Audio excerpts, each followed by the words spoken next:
Exactly. Okay, for everybody who just joined, welcome.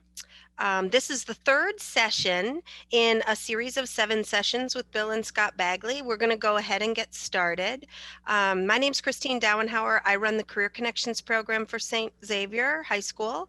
We've got Lauren Cobble also on the line from College Advising. And we've got a couple of our student steering team members as well who have helped kind of shape this and pull this together. So it's great to have you all here. These are sessions that they certainly are separate topics, but we've been promoting that you can jump in really at any time to these sessions. But if you have missed the first or second session and you want some of the recordings, we've got everything recorded and we've got the materials available. If you are not getting those via email, it may be because you didn't officially register, and that's okay. You can just shoot me a chat in this Zoom, and I will send you the registration link. The other thing I'm going to put in the chat to everyone is an evaluation form. So once we get kind of towards the end of our hour, I'd just ask if you could fill that out. It really helps us shape how we go about what we're going to talk about, and certainly how the process is going for you. So, without further ado, we got to meet Bill in detail and hear from Bill in the first couple sessions.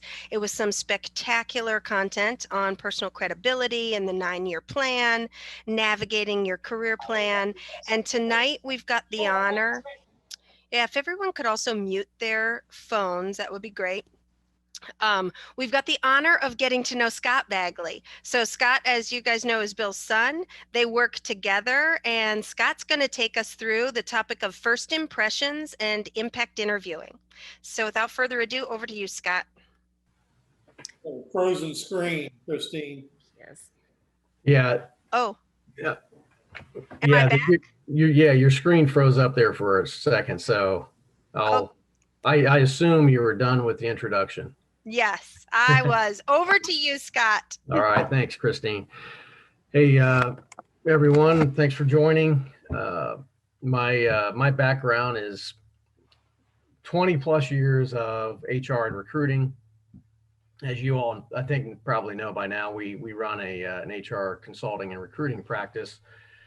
And over the 20 plus years, I've had the opportunity to interview thousands of people, and that's positions in all different fields, industries, a lot in accounting and finance.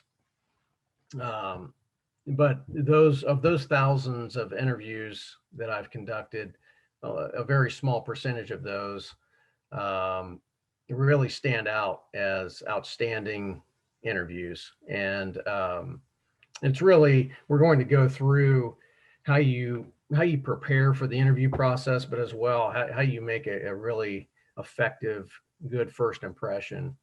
And really, with the interview process, it comes down to preparation or a lack of preparation. So to put things in perspective, if you are let's say you're a senior in college and you've just spent 16 plus years of your life toiling through school, all the classes, day after day, class after class, all the homework, the commute to and from school every day, the hours, the blood, sweat, and tears that you put into that process of, a lot of things that you learn throughout the course of school, elementary, middle school, high school, college, from a social standpoint. But ultimately, the culmination is the ultimate goal is to get a job in your chosen career field when you come out. And of those, 16 plus years that you've devoted to that goal, most people spend less time preparing for an interview than they do getting ready for school or work.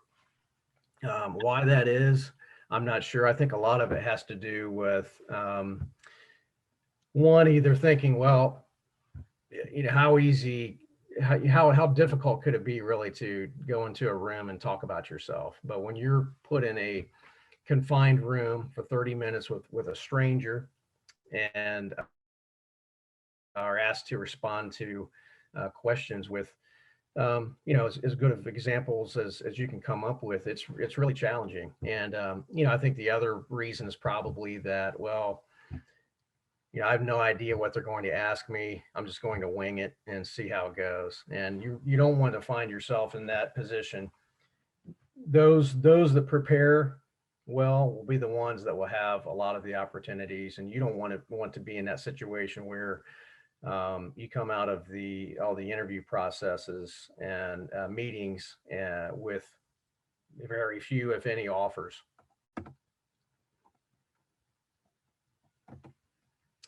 So, it's all about perception. I think there was a question from the last session about perception and, what if you don't make a really good first impression? How do you make up for that? So let's talk first about, the first impression, what all goes into making that first impression, because let's face it, in an interview process, you may only spend, a total of 2 to 3 hours with people that are going to be deciding on whether or not they want to make you an offer.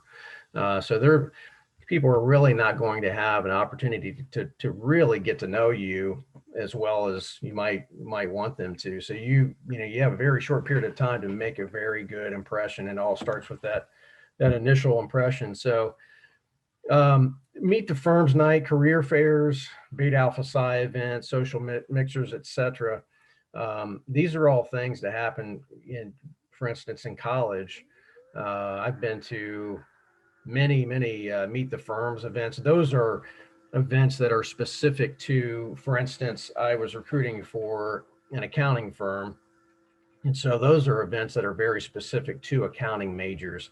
And other majors have similar types of events, but it's essentially it's like a career fair specific to a major. So these kinds of events, too often students will come to these events just not prepared, either not looking professional, not dressed professionally, just coming there to thinking that, well, I'm here to find out about these companies. They're probably not going to ask me a lot of questions about myself, and those companies are all there to try to help themselves narrow down the pool of candidates so that they can start deciding who do we want to invite in to the office for interviews. So you want to make sure that you are prepared from the get-go. And they've got scouts there.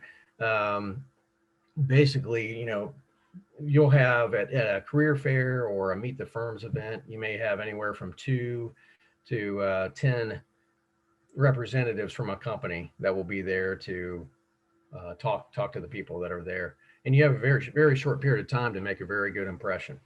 So you want to make sure you're at your best. So what do they look for? That initial perception is that first 60 seconds, and we'll kind of break down each category a little bit. Presence, how you carry yourself, your introduction, smile, handshake, and name exchange. Business professional, you hear a lot about a lot of companies that are casual, business casual, and very casual. A lot of companies have gone to wearing jeans a lot of the times, but for for any kind of a career fair interview setting, certainly you want to go business professional, suit and tie, conservative, and unless a company contacts you for an interview and says, please do not wear a suit and tie, or please do not wear a tie, then you should dress professionally. Typically, dark suit, whether that's navy, black, charcoal, this one dark gray, well tailored, and you don't have to spend a lot of money on a good looking suit. But you want to make sure that it's, well tailored. So, you may take a suit off the rack and maybe it needs to be hemmed up a little bit. Maybe the sleeves need to be taken up some, whatever it might be. It doesn't really cost a lot to take it to a tailor to have some of those alterations done. It's well worth it. Dress shirt, long sleeve dress shirt, whether that's, typically, white dress shirt's the best way to go, or, a light blue. And then a statement tie, make it conservative, not too loud, but something that help make a statement.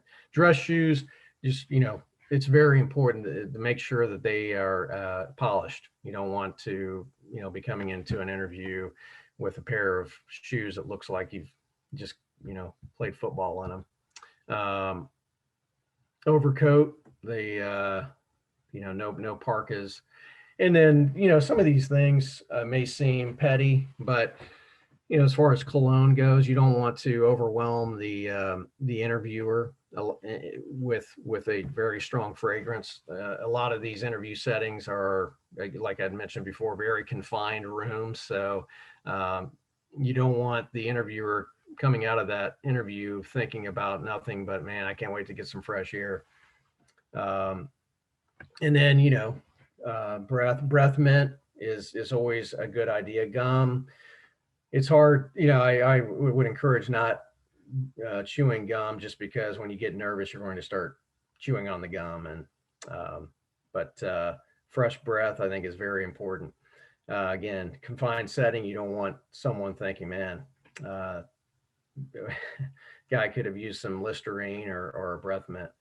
And so some of these things, the no backpacks, no sudden, make sure you don't have your cell phone out on the table. If you have it with you, make sure it's off or on airplane mode, and no earbuds. You want to be seen as the one in charge. There's nothing worse than showing up for an interview with thinking that, well, this is a very casual work environment from what I've heard. So, I'll just go, I'll just wear a dress shirt and some khakis, and you show up and the person interviewing you looks like this. On the alternative, on the flip side, if they're casual, doesn't matter. They're going to expect that you will be business professional. And if you're not, they're going to wonder why you're not. This really is, what you want to shoot for. This just as far as you don't have to look like a model, but the attire is, that's very conservative, but it stands out. It's very sharp. This is your typical business casual attire that you may see in a lot of companies anymore. And then, as far as, always a good idea to get a feel for dress shoes. Again, these are very well polished. That's the key. And then here's some ideas on ties. Notice the dimple in a few of those ties. Try to shoot for that dimple. It's not easy to do, but it looks sharp.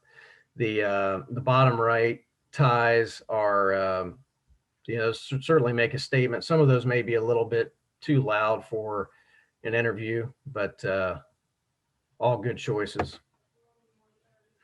And then overcoat ideas. Accessories, your belt. Make sure your belt matches your shoes. So if you have a black pair of shoes, black belt. Ideally, same thing with the trim on your watch, unless you've got like a silver watch, which goes with about anything. Limit the amount of jewelry. Make if you bring a pen, which you should have a pen and a small portfolio with you. Try to get a professionally looking pen. Doesn't have to be an expensive one. Pocket square may be a bit much for high school or college student, but certainly popular right now. Briefcase, if you're working in the office, you get a job somewhere, you'll probably have more of a laptop case. Okay, your carriage, really how you carry yourself, upright posture, just, come across with confidence, even, in a meet the firms event, a social setting where you're meeting people that work for an organization. You may not be confident, you may be extremely nervous, but at least come across as having some confidence, smile, acknowledge others, be polite. And then that, introduction style is so critical. Smile, firm handshake. If we ever get back to handshakes, for now it's the elbow bump, I guess. It's, kind of ever changing, but we get back to handshakes, a firm handshake. State your name clearly. Have a bold name tag on the right side, so that when you extend your hand to shake someone's hand, that's where they're looking, is your right side. And then remember their name. This is something that most people are not good at, and I have to make a concerted effort to repeat. Repeat their name out loud just to clarify that's I heard it correctly, and I'll try to remember it in my head as well. Then when you're in an interview setting, don't patronize them by repeating their name unnecessarily. It just sounds like you're trying to sell them something. And then, you want to address your elders as, Mr., Ms., Dr., Sir, ma'am, etc. Go with the informal address only if they ask you to do that. And then try to stay away from slang. So then the shift begins from initial perception to sustained perception, and going back to how do you get over that if you make a bad first impression. Well, it just depends on what what it is, but you can make up for that once you get to this sustained perception stage. So for instance, in an interview setting, you may make a very poor first impression, whether that's the way you're dressed, your hands were sweaty because you're nervous, you stammered, whatever it might be. You get into that interview setting, you have an opportunity to make up for that with how well prepared you are, and how well you answer the questions. As far as that, 30, you always hear about the 30-second bio, and it's very important that you have that prepared. For instance, my 30-second bio is, I help run an HR consulting and recruiting practice. We work with companies throughout the greater Cincinnati area in a lot of different industries, on our focus being on implementing strategic human resources and recruiting initiatives. That's an example of a brief 30-second bio. It gives people an idea as to what you do, or what you're looking to do. Don't ramble. So for instance, when you're at a career fair or some kind of a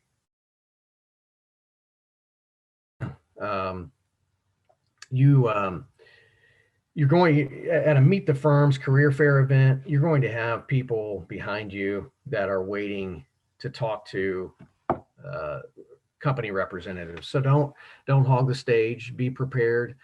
Tell them what tell them about yourself, and then get as much information as you can from them. If you spend more than 10 or 15 minutes there, you're going to have a line of people that are wondering why you're taking up so much time.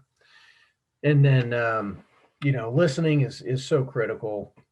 Stay engaged. Don't search the room for others.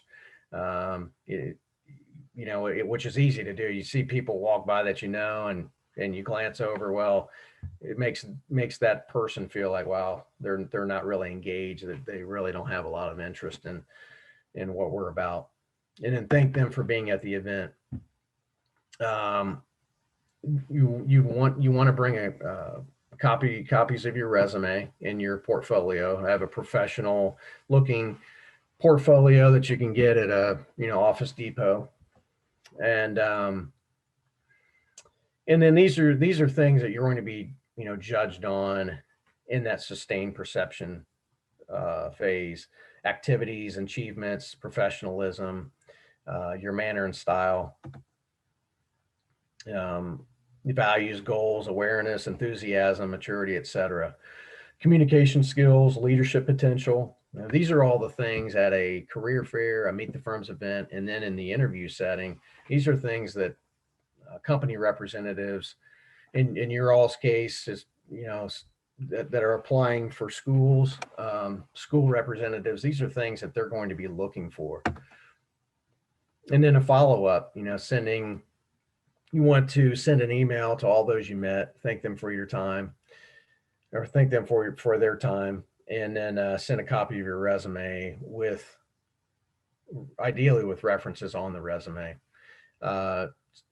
Question usually comes up: should I also send them a thank you, formal thank you note through the snail mail? It's not really necessary anymore. At one time, it was expected, but the email thank you is very sufficient.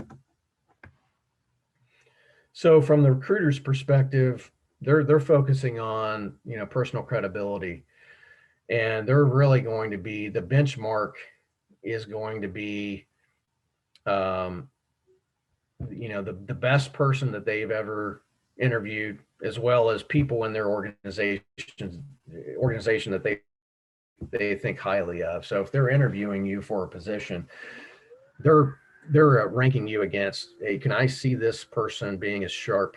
Do they seem to be as sharp as this 5-year person that we have? That is just, a go-getter. So the, from a personal credibility standpoint, healthy self-image, boardroom presence, interpersonal skills, awareness, relationship building, professionalism, bearing under pressure. So you want to make sure you feel good about who you are. Do you deal with failures, perceived failures? Do you show some resilience, able to work through personal obstacles, and your charisma? Are you someone others turn to for guidance? Boardroom presence, do they sense you're in charge? For an interview setting, it's really about coming across as professional, showing confidence. You're going to have confidence if you're prepared for that interview. And then do you leave a lasting positive impression? Interpersonal skills, do you look forward to attending receptions and networking events, or do you dread them? A lot of people dread them, but it's all about having a game plan when you go there to, hey, I want to meet 5 people, get to know them, and not just focus on myself. I want to get to know them, and then it'll start making you feel more comfortable instead of, man, I really have to start thinking about some things I'm going to say here. Be proactive in introducing yourself to others, and then conversation. Are you a good conversationalist, and are you interesting? Again, that's all about preparation.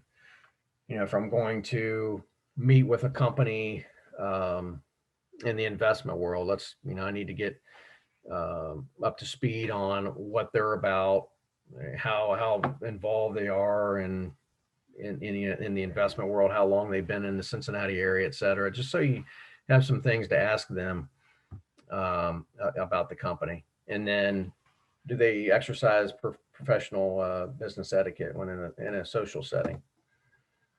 Awareness. I think in the last session we talked a little bit about this, your level of realization of what's going on in the world, key current events, business, what's going on, and for instance, in the Cincinnati area, and the politics and world affairs, et cetera. And are you a perceptive person?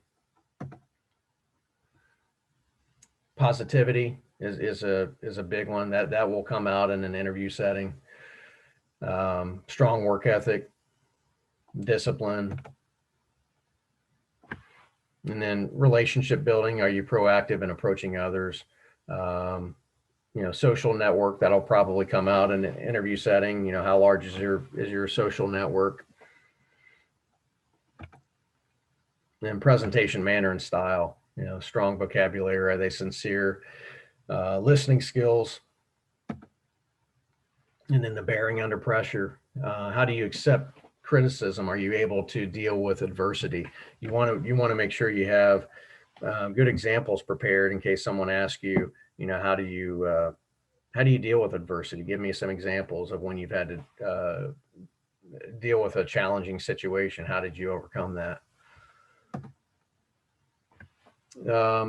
So preparedness is key. You don't try to wing the interview setting. The best interviews are the result of preparation, in which, I mentioned before, it's rare that that people are well prepared for an interview. You think about all that, investment in your education, all the time and family sacrifice, the money, and then you fail to prepare for the interview. So it's really, you have to view it as, it's just as important as, the 12 plus years of your education. That interview process is, like we talked about before, is just as important, if not more important. I've seen people come into an interview setting where I went out on a limb to get them an interview because on paper they didn't look that impressive, but brought them in and they just knocked it out of the park. Because they were very well prepared. Had good interpersonal skills. Were engaged, came across with the right kind of attitude. And on the flip side, I've seen people come into an interview setting that on paper just looked outstanding, and then you're disappointed when those folks don't interview well, because all the time that they've put into the educational process, and they just fail to impress. And again, it's all about the preparation. So the tips for preparing for an interview, the personal inventory self-assessment that I think you all have either received or have access to, that's extremely important. That's really the best first step for preparing properly for an interview, because it really it forces you to sit down and start writing down things about yourself. What's important to you, what are your strengths, what are some areas that you would like to improve on, what are your goals, who are some people that you admire, how would you rank certain areas, if, when looking at a job, what's most important to you. Those, that's one of those things that very few people take the time to do, because again, the assumption is, well, I know myself. If someone asks me about myself, I'll be able to provide some good responses. But reality is, if you don't prepare for interview questions, examples, you don't sit down and write down how you would respond to certain interview questions, you're going to come up with a response that, an example from a week ago or something that happened earlier today, which is probably not the best example you could come up with. And it makes it look like you did not prepare well for the interview. The interviewer wants to feel like, hey, this person really took the time. They're well prepared. They came up with some great examples from, when they were 5 years old, or extracurricular activity they were involved in high school, or in middle school, or they had a very difficult situation when they were younger that they had to overcome. And this is, you want them to really feel like you took the time to think through how they would respond to interview questions. I always find it best to set aside time to, after you go through the personal inventory and self-assessment, to set aside time to write down and type responses to interview questions. I don't think it's enough to just go through interview questions and think in your head, okay, this is how I would respond. I think it's best to really you think it through, come up with some of the best responses, and then write those down or type them up. And then after you've gone through those two exercises, then practice. Mock interview with family, friends, career advisor. Mock interview is a great forum to practice. Don't rely on an actual interview to practice. I hear that a lot. That I'll first couple of companies that bring me in for an office visit, I will use that as practice. Don't do that. It's you want to give yourself an opportunity to impress every person you meet with, and you don't want to just waste their time. So if someone came to you, if you walked into an interview setting and they said, take the next 20 minutes and tell me about yourself, think about how you would respond to that. How many people would really be able to take 20 minutes and tell that person about yourself? The typical response, and I almost always start an interview with that question, take the next 15 20 minutes and tell me about yourself. And it's usually ends up being about a 30-second response, which is essentially my name's Scott Bagley. I'm a junior at University of Cincinnati, and I'm a accounting major, and I'm looking to land a position in a regional or Big Four CPA and advisory firm. And it's I already knew everything that they just told me. So it's to take 20 minutes and tell someone about yourself, you've got to really sit down and think about the previous, whatever it might be, 16 to 20 years of your life. Who are the role models throughout your life? Family members, teachers, coaches, bosses, and why are they role models? What was it throughout your life why did they make such a impression on you? And then what events and who helped mold you into who you are today and who you want to become? Those are things that it's off the cuff, it's hard to talk about in an interview setting unless you've fully prepared for that. Examples from class projects, extracurriculars, athletics, jobs you've held, life events, challenges you've faced, how you overcame those challenges, and what most employers are seeking. Attitude's always number one. With me, as long as someone has the basic credentials that company that I'm representing is looking for, I always look for, do they have a good attitude, a positive attitude? Are they someone who's willing to do what it takes to get the job done? Have they shown the ability to overcome challenges? Or do they take criticism well and learn from criticism? Do they work well with others? Do they have a strong work ethic? Anyone can say, yeah, I've got a strong work ethic. Well, give me some examples of that. And then, that grit, which is, fighting through adversity and doing all those things that a lot of people do not want to do to excel. Those are the things more than anything. Those right there are what most employers are looking for. If you're in an interview with a company, you've already passed the initial test of this person has some of the credentials that we're looking for. Now let's find out what they're really about.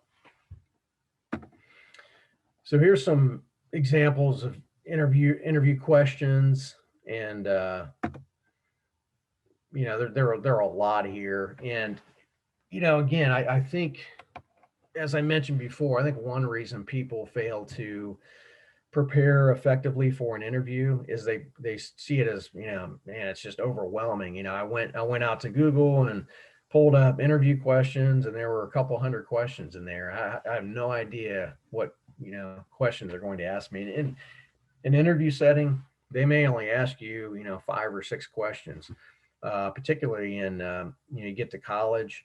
If you're doing on-campus interviews, those are typically 30 minutes long. So after the ice-breaking small talk session, and leaving 5 or 10 minutes at the end for questions that you might have, you'll have about 15 or 20 minutes tops to make a good impression on that interviewer. So really what you want to do is take a dozen questions and just like I said before, jot down how you would respond, and really take the time to do it. Take a few hours to really think through some events throughout your life, people that have impacted you. So why did you choose this academic major? I mean, in many cases of interviews that I've conducted, most people just kind of happen into their major. They really had no idea what they wanted to pursue. For instance, I thought I wanted to get into business. I happened to take an accounting course, did pretty well in it. So I just decided to go down that path. And as an interviewer, you'd like to think that, well, that's great that they, found something that they're good at. Have they researched it to find out what times when you ask that next question, they haven't really taken the time to research it. Who's had the most positive influence on you throughout your life? In what way? Tell me about a bad experience you've had with a boss, professor, a coach. A lot of behavioral based questions are going to be asked. So for instance, do you have a strong work ethic? Sure, I do. Well, give me an example. You're going to need to come up with examples.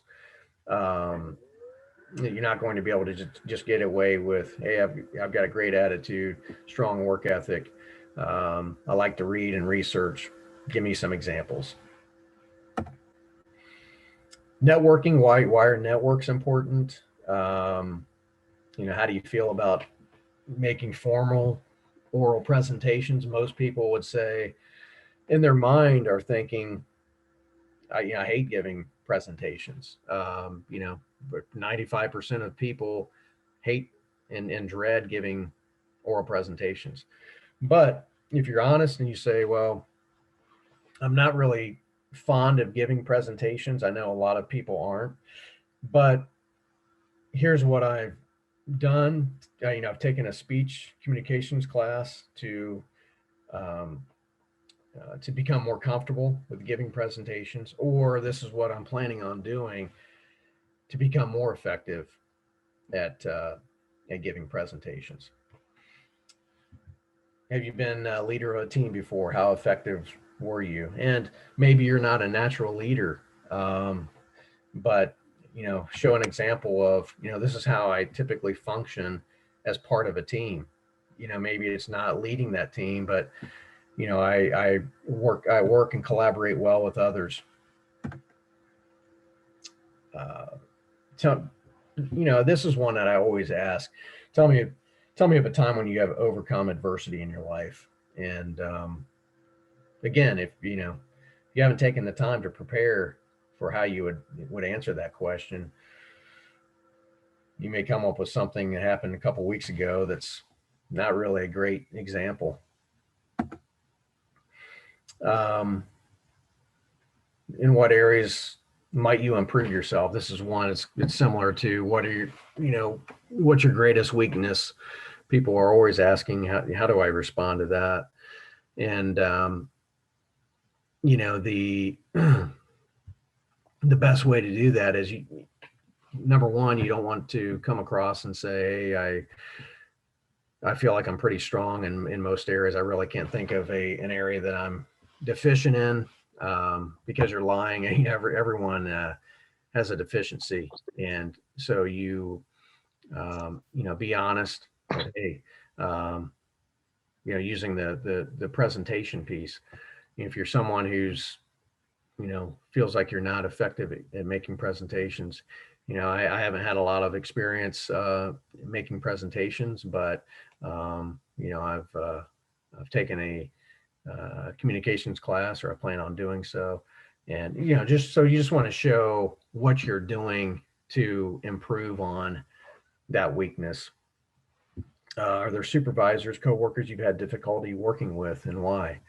Again, be honest. Anyone who's worked, you're always going to have someone that is a little difficult to work with. So,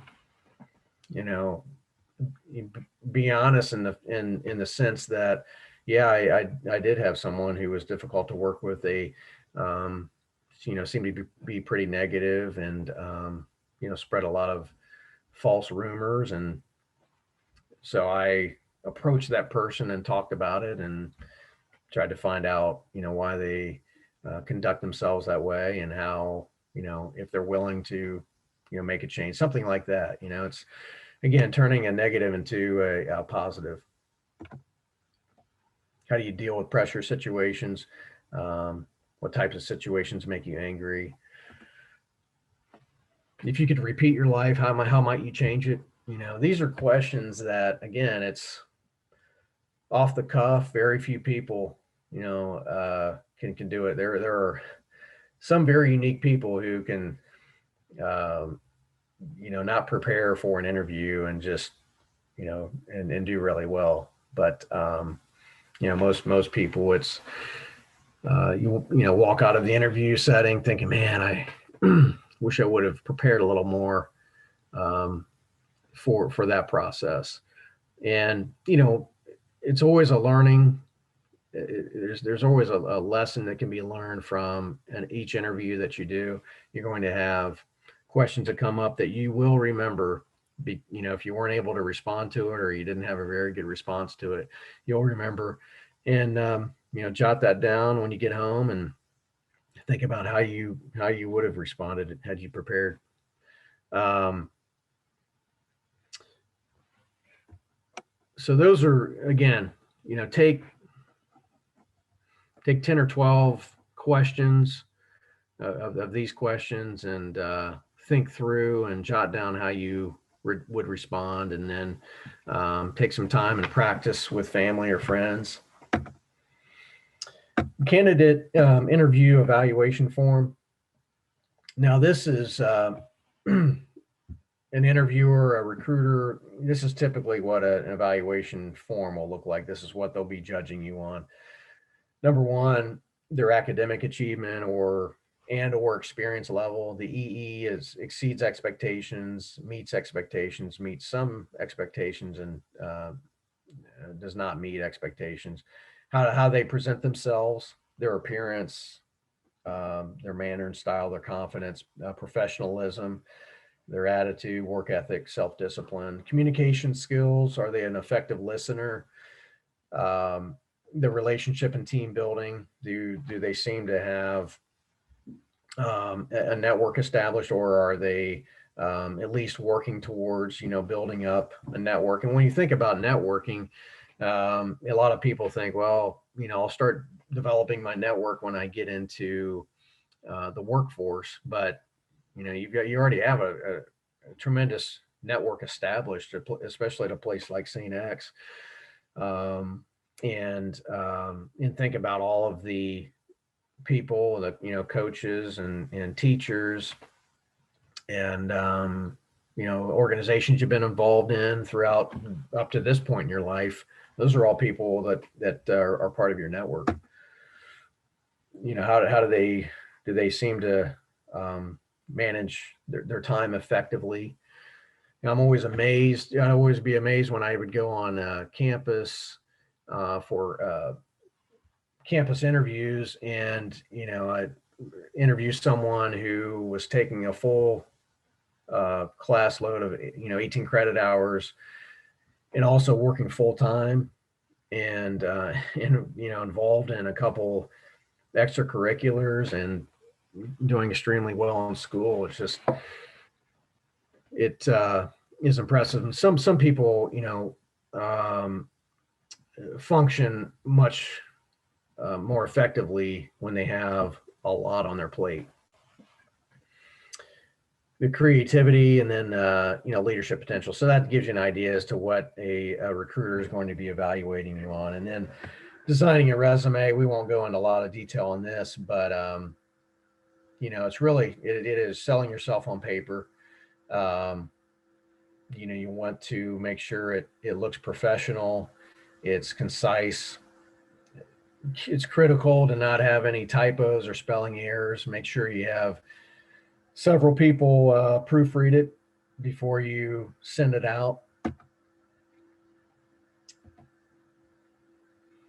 And so that this is, you can kind of go through this. And I think you all might have access to the Impact Interviewing book. So this information is in there.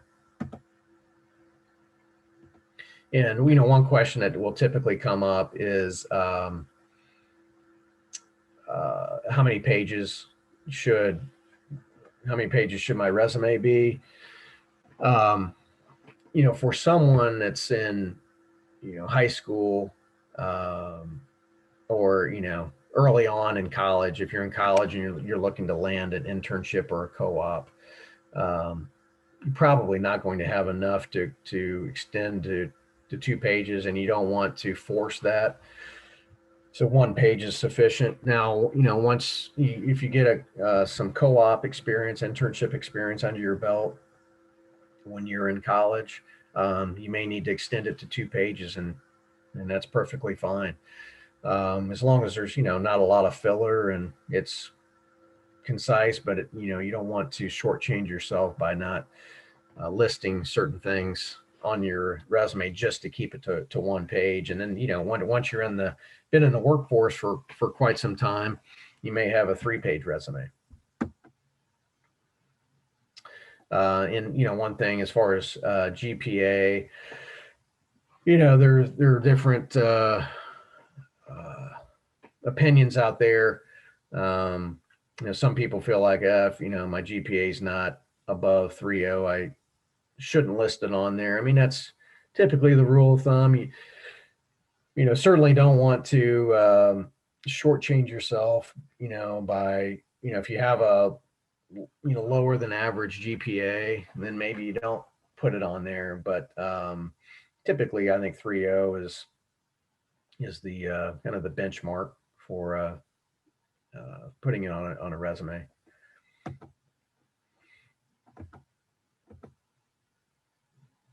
And this is something that tends to crop up all the time in the public. You hear about college coaches and politicians that after the fact they've found out that they lied on their resume. So don't do it. It'll eventually catch up to you.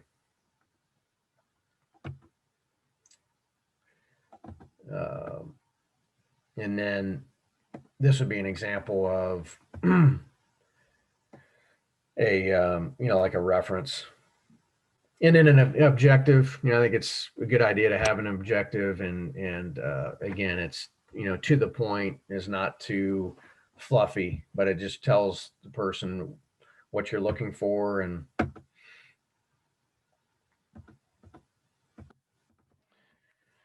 then lastly, cover letter, which it is always a good idea to send if you have a specific position that you're applying for. It just, it's professional, and it gives them a little bit additional information than maybe what's on your resume. And it it'll stand out because not many people anymore send a cover letter. So that concludes the presentation. I know there's a lot of information on there, but if you take anything away from the presentation, it's essentially be professional. Look the part. Again, you don't have to look like a model, but just be have a professional appearance, and be prepared. And it's easy to prepare for an interview. You've got a plethora of interview questions um, that you can go through and think of how you would respond. It's a matter of just taking the time to do it. Again, don't shortchange yourself by not making that time.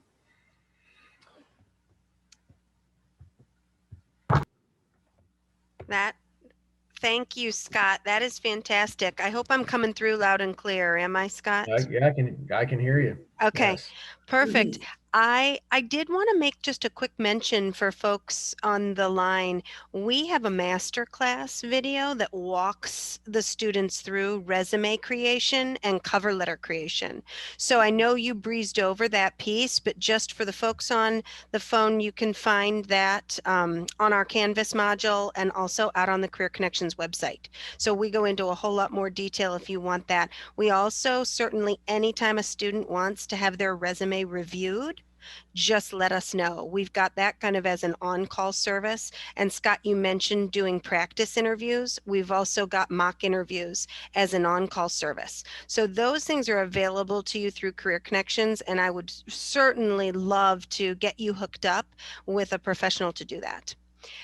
So with that, let me open it up for questions. I know we've got a couple questions from the last session, and I know we have a couple students who are ready to ask some questions. So feel free to unmute your mic and go ahead and ask.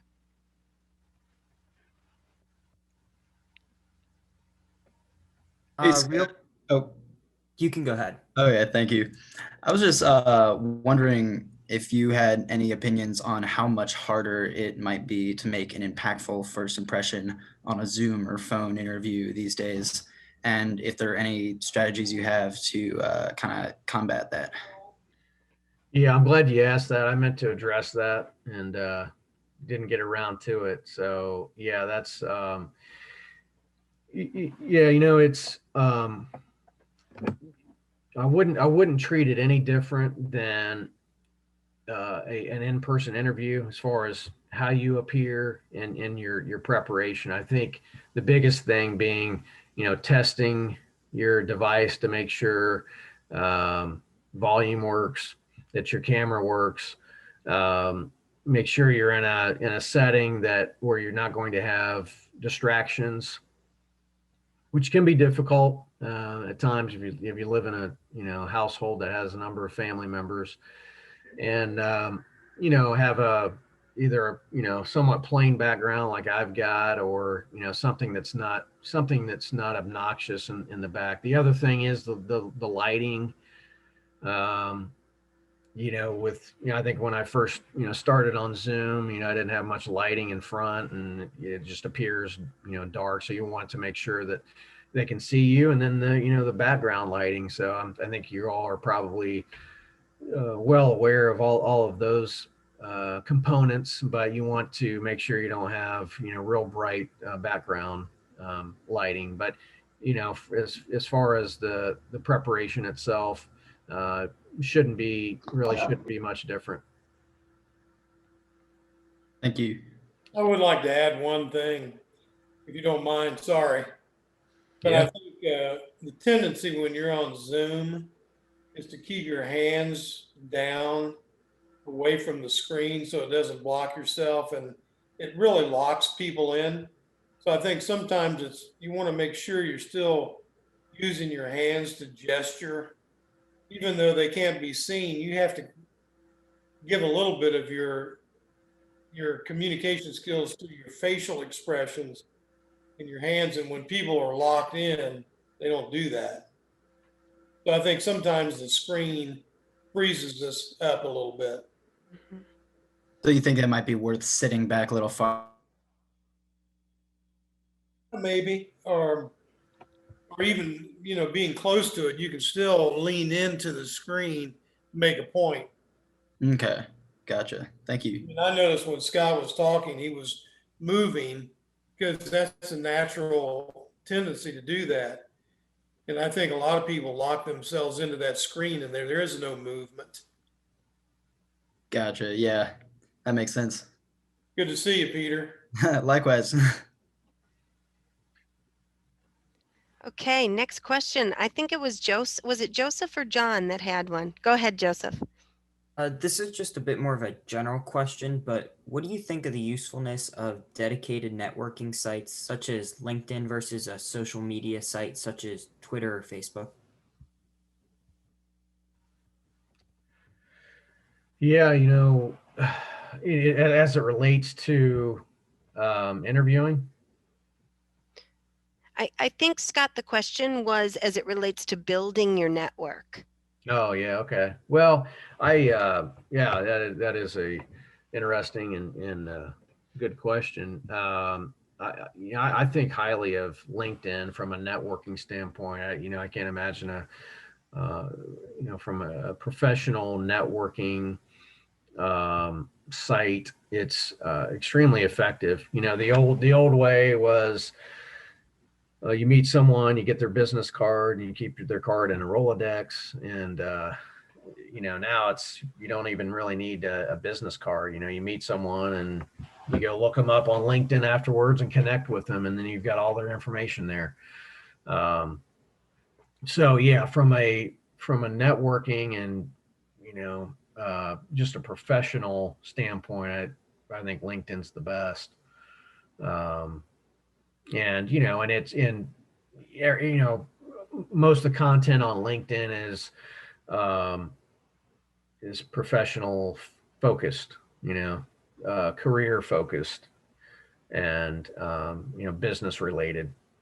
Where and I get on Twitter and other social media on a regular basis too, but it's just different. I think LinkedIn is just a more professional site, and probably the best way to build your network. The other piece too, from a recruiting standpoint, I'll if I'm looking for someone who, say, a CFO in manufacturing, I can find out on LinkedIn in my network who I know that's in the manufacturing field. Are any of those folks, accounting, finance related? If so, I can send them a message. Who do you know? Or I can just send out a general message. Got a CFO opportunity in manufacturing. Let me know if anyone comes to mind. When you're in the job search mode, you can do the same thing, and just really narrow down your search based on what you're looking to do. If you're looking to get into, healthcare or engineering or with, specific companies, you can find out who you might know that knows somebody that works there and reach out to them and say, hey, would you mind making an introduction for me? It's a great resource. Okay, thank you. I Yeah. think while we're on the subject of networking, I just need to reiterate this, that networking is a lifeline for everything you'll do in your life. And you're at a great institution right now. The network is not just the coaches and teachers and people you meet, the people you're sitting next to in classes. These are future business leaders. You don't think of that now, but when you're sitting next to Matt or Peter or whoever it might be, these people are going to be business leaders in just a few short years. So we tend to overlook that when we're in school because they're our buddies. We don't picture them that way. But then you go through college, and 5 years into your business, these people that were sitting next to you in sociology class are now the CFO or the VP of an organization. Instead of at that time, like Scott said, don't start building your network when you're in business. Start building it now. And then you're going to be so far ahead. So 10 years from now, say you need to look for an opportunity or you're looking for some advice on something, say, well, I remember Peter Dallenhauer, he had an interest in engineering. Give him a call and see what he thinks.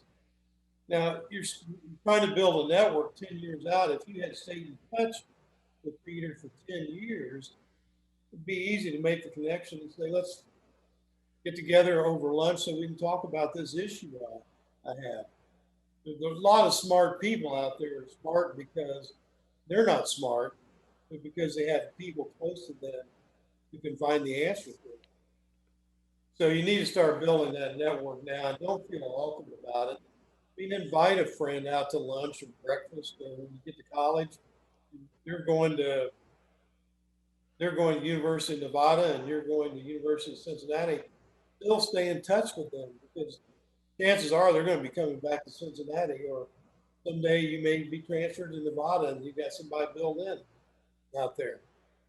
Anyway, I No, could it forever on a networking thing, but your it's goal needs to be about 1,000 people in your network. It's a great point, Bill. And if I can just put another plug for the students on the line who haven't done an informational interview or a networking call, we've got 250 alumni and parents who are waiting for a call.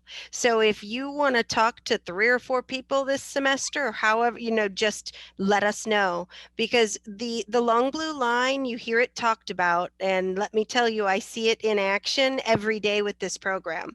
So that can be anybody across the country, or it can be people here in Cincinnati. That's one thing that Zoom is really kind of silver lining point, right? We can tap in to alumni to help you build your network from anywhere in the world right now, really, really easily. And they're willing to do it. So definitely, it's a great opportunity you don't want to waste. Absolutely. Okay, other questions? I'm conscious of the fact that we're just a couple minutes over 8. If folks do have a hard stop, the evaluation form is in the chat window. So if you have to drop off, but we can hang on the line here for a couple more minutes and if there are a couple more questions. I have a quick question, Scott. How do you kind of balance talking about yourself in an interview setting with like the risk of sounding self-centered or egotistical in kind of an interview setting? Because I know that's something that a lot of people who I've talked to and that I've been through that have kind of struggled with. So how would you kind of recommend striking that balance? Yeah, that is something that a lot of people do struggle with.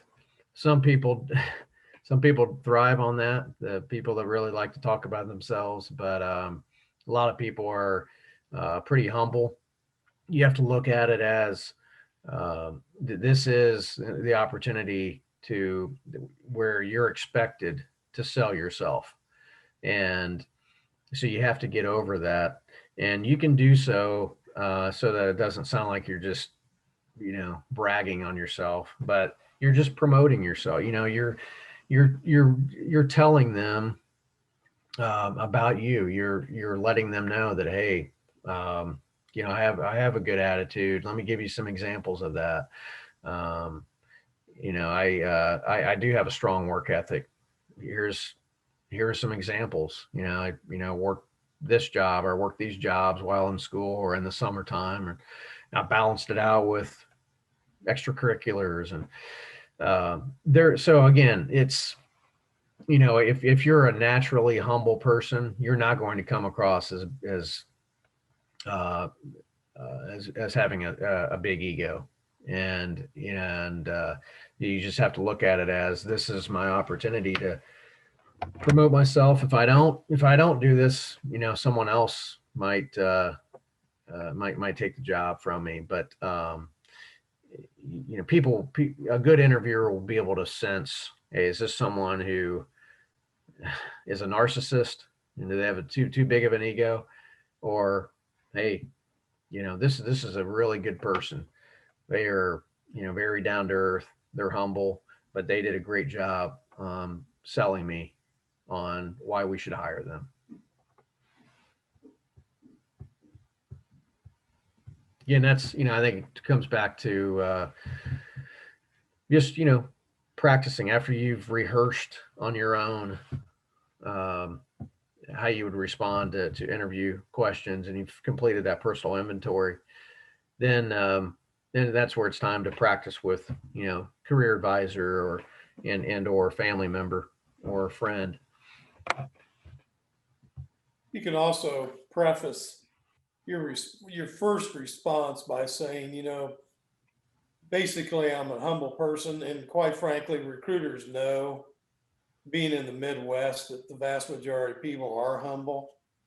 But if it makes you feel more comfortable, you can always say, I don't like to brag on myself, but to answer your question, here it is.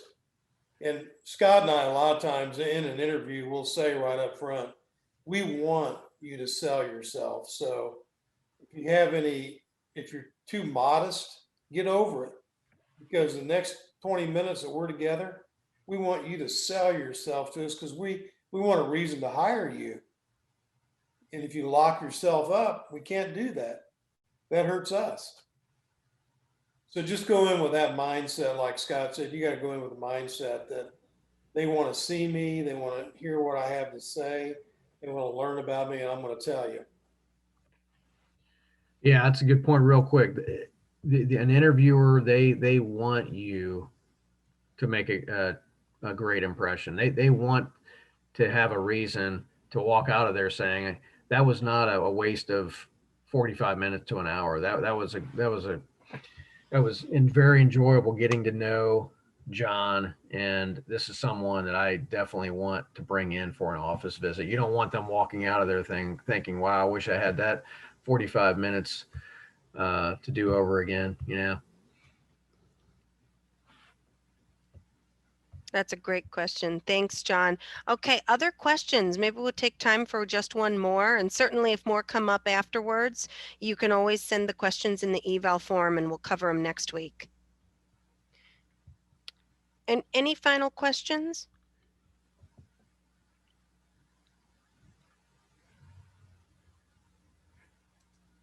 No? Okay. Well, I want to just thank you again, Scott, for a fantastic discussion. We will make sure that these slides are available to all the attendees. So thanks everyone for hanging on the line. Next week, the topic is interpersonal engagement and oral presentation skills. So we hope to see you guys all there, and have a great rest of your evening. Thanks so much.